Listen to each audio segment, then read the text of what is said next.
कम से कम बारिश के दिनों में दुर्घटनाएं ना हों और लोग अपने गंतव्य स्थानों तक अपने नौकरी पेशे के लिए समय पे पहुंच सके।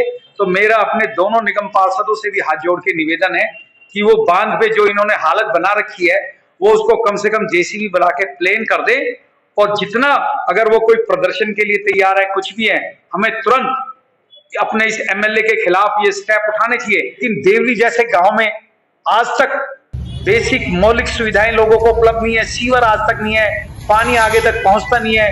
गांव के लोग किस प्रकार से, या गरीब लोग जो भी देवली गांव के अंदर रह रहे हैं, किस प्रकार पानी की बाल्टियां लेके ढोते, ना वहां टैंकर जा पाता है, ना वहां पे पानी की पाइपलाइन है, आप समझ सकते हैं। और सीवर के लिए पूरे गांव में किस प्रकार का गंध है, ये सोचने समझने वाली बात है। मेरा नेताओं से और खासकर विधायक साहब से निवेदन है कि वो जल्द से जल्द कम से कम देवली गांव में इन सीवर के काम को तुरंत कंप्लीट करें।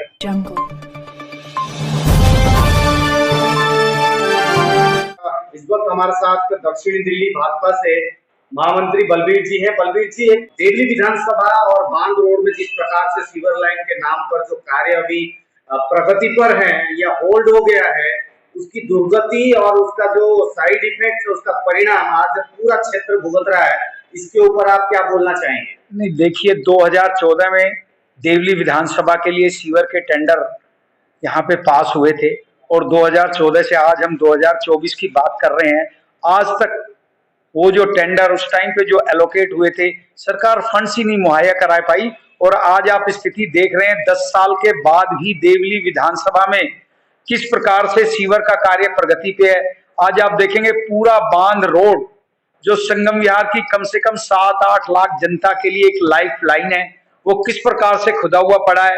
यहाँ पे चाहे कोई भी प्रतिनिधि हो, चुने हुए प्रतिनिधि हो, चाहे यहाँ का विधायक हो, वो चाहे यहाँ का निगम पार्षद हो, उनको भी ये सोचना चाहिए कि इस प्रकार की स्थिति को किस प्रकार आपस में बैठकर कम से कम लोगों को इस प्रकार का रास्ता तो निकलने के लिए मिलना चाहिए ना। कई गाड़ी इसमें गिरे हैं, लाखों का नुकसान हो रहा है। और जानकारी, आप तो रहते हैं क्षेत्र का निवासी, कई सारे स्कूल इसी रोड के ऊपर जो बच्चे हैं निर्भरित हैं, पेरेंट्स निर्भर है। और हमारे चैनल के जरिए भी हमने काफी रिपोर्ट संग्रह किया है, जिसमें ये पाया गया है कि काफी सारे लोग इंजोर भी हो गए, हताहत हुए, उनको चोट भी लगी है। तो ये कितना संगीन व्यापार है। ब्यूरोक्रेसी लेवल पर भी कोई खोजबीन नहीं है, ना निगम पार्षद है, ना एमएलए खुद ये कार्य को करा रहे हैं। कार्यशैली इनकी कितनी है, बारिश को देखते हुए, बारिश को मद्देनजर इन्होंने क्या सोचा नहीं था जब? नहीं, देखिए यहाँ पे देवली विधानसभा के सबसे बड़े स्कूल, यहाँ पे स्कूल रोड, जहाँ पे पहले तिगड़ी का पुलिस स्टेशन बना था, पहाड़ी के जिनको स्कूल कहते हैं, वहां पे 20,000 बच्चे वहां पे आज के समय में पढ़ रहे हैं। इवन 20,000 से ज्यादा होंगे। जब वो निकलेंगे, आएंगे, जाएंगे, कितना मुश्किल रहता है, वहां पे एक्सीडेंट होने का कितना खतरा रहता है। और जब इस प्रकार के रोड्स होंगे तो डेफिनेटली आप सोच सकते हैं कि कितनी बड़ी एक तरह से यहाँ के निवासियों को एक यात्रा झेलनी पड़ रही है।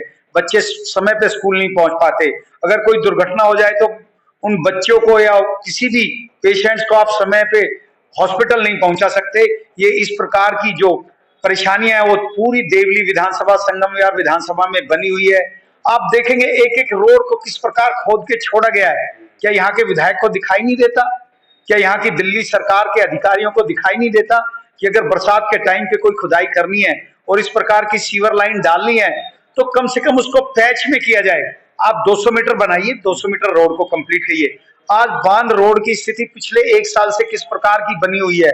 अगर बारिश नहीं होती तो धूल इस प्रकार से उठती है कि आसपास के लोगों को टीबी होने का पूरा खतरा है। किस प्रकार से धूल उठती है, किस प्रकार दुकानों के ऊपर 2-2, 3-3 इंच धूल जमा होती है। तो हमारे इन नेताओं को शर्म आनी चाहिए कि वो यहाँ के अपने आप को यहाँ के एमएलए कहते हैं, यहाँ के और बहुत सारे इस प्रकार के लोग हैं, इस प्रकार के अधिकारी हैं कि उन्होंने देवली विधानसभा की क्या स्थिति बना रखी है। लेकिन लोग देखिए, जनता सब देख रही है ना। दिल्ली में एक सवाल और जोड़ना चाहेंगे बल्ली जी, जो सीवर लाइन के जो पाइप्स चल रहे हैं, आपने ट्रंक सीवर का नाम सुना होगा, और बिल्कुल बाकायदा लेंडर जो सरिया वगैरह पूरा बढ़िया तरीके से बनाया गया था, ढलाई वाले सीवर लाइन आपने सुनी होगी, देखी भी होगी। तो क्या लगता है जो पाइपलाइन डल रहे हैं उसकी चौड़ाई, लंबाई, गुलाई आपने सब देखा है, क्या लगता है वो उचित है? वो नहीं, देखिए यहाँ पे जो सीवर लाइन के पाइप्स डाले रहे हैं, जिस प्रकार का आगे आने वाले 10 सालों में, देखिए अभी संगम विहार में 2 मंजिल मकान बने हैं ज्यादातर। जब ये 4 मंजिल बनेंगे और जो संगम विहार की जनता जब इससे 2 गुनी 3 गुनी हो जाएगी तो आप स्वयं सोच सकते हैं, सरकार को, दिल्ली सीवेज डिपार्टमेंट को ये अभी से विजन रखना चाहिए। आज वो पाइप डाल रहे हैं तो उनको प्रॉपरली टेक्निकल रूप से ये स्टडी करना चाहिए कि अगले 10 सालों में क्या होने वाला है। इस प्रकार के पाइप से वो कितने दिन चला पाएंगे, ये भी सोचने वाला विषय है। और आपने देखा होगा, मेरे को लगता नहीं है कि जो पाइप डाले गए हैं उनका डाया 18 इंच से ज्यादा है। क्या ये सफिशिएंट है? क्या जो इंजीनियर, इससे संबंधित इंजीनियर है, उन्होंने इस प्रकार की टेक्निकल फिजिबल स्टडी की है? क्या उनका विजन अगले 10 साल के लिए है? ये सारी बातें उनको सोचनी चाहिए। और उसको सोच के जब एक प्रकार से सीवर लाइन फर्स्ट टाइम यहाँ पे डाली जा रही है तो उसमें ये सारे पॉइंट्स देख के और तभी उनको कंसीडर करके ये पाइप देखने चाहिए। और उसी के अनुसार जब तक पाइप नहीं डलेंगे तो ये चालू बाद में होंगे और बंद होने पहले स्टार्ट हो जाएंगे। मेरे को लगता नहीं है कि अगले 1 साल 2 साल तक भी ये कंप्लीट हो पाएंगे। देखिए 10 साल में अभी तक मेरे को लगता नहीं है 30% से ज्यादा देवली विधानसभा में सीवर लाइन डली हो। सरकार को जल्द से जल्द यहाँ पे सीवर लाइन डालनी चाहिए। देवली गांव में खबर देवली गांव, नई बस्ती, एक्सपोर्ट क्लब इत्यादि इस एरिया में तो सीवर है ही नहीं। देखिए मैं दक्षिणी दिल्ली के गांवों की बात करूं तो शायद देवली इकलौता ऐसा गांव होगा जिसमें आज तक सीवर नहीं।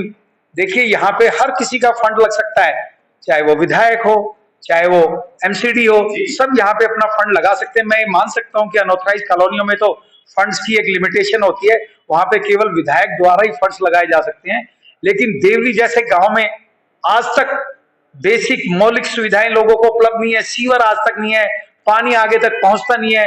गांव के लोग किस प्रकार से, या गरीब लोग जो भी देवली गांव के अंदर रह रहे हैं, किस प्रकार पानी की बाल्टियां लेके ढोते हैं। ना वहां टैंकर जा पाता है, ना वहां पे पानी की पाइपलाइन है, आप समझ सकते हैं। और सीवर के लिए पूरे गांव में किस प्रकार का गंध है, ये सोचने समझने वाली बात है।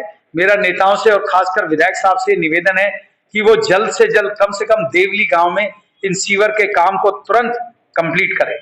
अच्छा, और जाते जाते बांध रोड में चलिए, जिस प्रकार से भी इन्होंने तत्काल प्रभाव से क्या कुछ राहत हो सकता है? कोई आइडिया है? इंजीनियरिंग कुछ है क्या? उसमें मलबा डाला जाए, रूढ़ी बदर डाल के समतल करा जाए, ऐसा कुछ तत्काल? देखिए कम से कम बांध रोड के सेंटर में जो इतना बड़ा खोद के छोड़ा हुआ है और पिछले 1 साल से नहीं हो पा रहा है, मेरा निवेदन है कि कम से कम उसको टाइम बीइंग के लिए, अगर आप सही से काम नहीं कर सकते तो उसको कम से कम इतना करा दें। और वो भी नहीं कराते तो मेरा निगम पार्षदों से निवेदन है कि एमसीबी जेसीबी लाके और उसको तुरंत बीच में प्लेन कराएं जब उनके पास, सरकार के पास पैसा होगा। देखिए दिल्ली सरकार के पैसे कहां जाते हैं सबको पता है। वो इस प्रकार की बेसिक सुविधाओं के लिए उनके पास फंड्स नहीं होते। जब उनके पास फंड्स होंगे दोबारा खोद लेंगे। कम से कम बारिश के दिनों में दुर्घटनाएं ना हों और लोग अपने गंतव्य स्थानों तक अपने नौकरी पेशे के लिए समय पे पहुंच सके। तो मेरा अपने दोनों निगम पार्षदों से भी हाथ जोड़ के निवेदन है कि वो बांध पे जो इन्होंने हालत बना रखी है वो उसको कम से कम जेसीबी बुला के प्लेन कर दे। और जितना, अगर वो कोई प्रदर्शन के लिए तैयार है, कुछ भी है, हमें तुरंत अपने इस एमएलए के खिलाफ ये स्टेप उठाने चाहिए। हमें दिल्ली जल बोर्ड के जो यहाँ पे सीवर लाइन डाल रही है, चाहे वो फ्लड डिपार्टमेंट है, उनके साथ हमें तुरंत ये करना पड़ेगा कि वो कम से कम इसको आने जाने के लिए इस रास्ते को बनाएं।